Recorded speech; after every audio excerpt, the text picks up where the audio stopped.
শুধুমাত্র হচ্ছে গিয়ে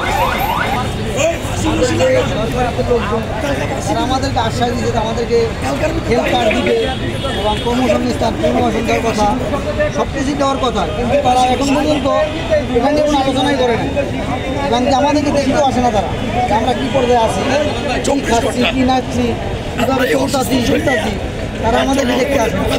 কিন্তু তারা তো অর্ডার দিচ্ছে আমাদেরকে যে এইটা দিব, তারা এইটা নিয়ে কোনো কাজ করতে হবে না, এইটা কাজ করতে আমি কষ্ট করতেছি না, সমগ্র বাংলাদেশ কষ্ট করতেছি। আমরা তো বাংলাদেশের মানুষে শান্তিতে থাকার লাগে যুদ্ধ করছি, তাই না? আমরা অনেক বাংলাদেশের মানুষের কষ্ট দিয়ে পারি না। এই সমন্বয়ক আর উপদেষ্টারা দিল, আমরা দিতে পারি না। সময় কালকে দুপুর 12টা, কালকে দুপুর 12টার ভিতরে যদি এরা আমাদের মূল 3টা দাবি, আমাদেরকে রাষ্ট্রীয় স্বীকৃতি অথবা গ্রেফতার,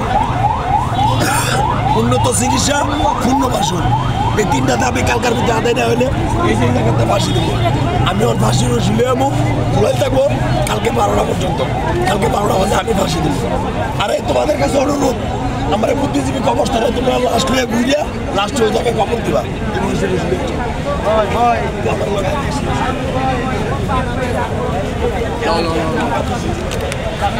দাবি নামানো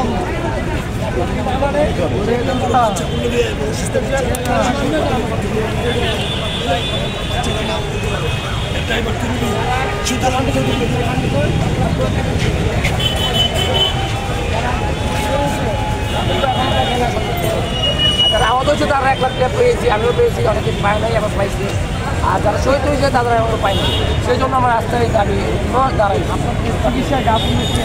এখনো ভালো মতো চিকিৎসা হচ্ছে না, এটা নিয়ে উদ্বোধন কর্মকর্তা একবার মুখে বলতে পাই, সেই জন্য আমরা সেটা মানে না থেকে আমরা এই যে সড়ক পরিবহন আমরা অবস্থান করেছি, সেই জন্য সেটা মুখে মানে না থেকে আমরা এখানে আমরা আসছি।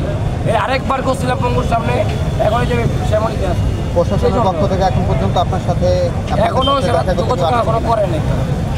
এই মিডিয়া বাইরে আমরা যা আসছে তাই বলছি। সাধারণ মানুষ করছে আপনাদের কারণে তাদের ভোগান্তি হচ্ছে, এটা নিয়ে আপনার আমাদের সাধারণ মানুষ বলতে কি সব যেরকম আমি যে কষ্ট দিতেছে, গাড়িতে আছে আইটা আছে, যে গাড়িতে আমার কষ্ট হতেছে, তাদের বড় বড় সিনিয়র যারা আছে তাদের জন্য আমরা এই সড়ক পরিবহন বন্ধ দিই। এই মানুষের কষ্ট করে লাভ আছে ভাই, আমরা তো ভাই পঙ্গু ব্যথা রাতে ঘুমাইতে পারি না, সেই জন্য আমরা সড়ক পরিবহন বন্ধ দিই। সেই জন্য আমাকে ওই যে দাবিটা না মানবো এই পর্যন্ত আমরা এখান থেকে রাত করতে উঠবো না।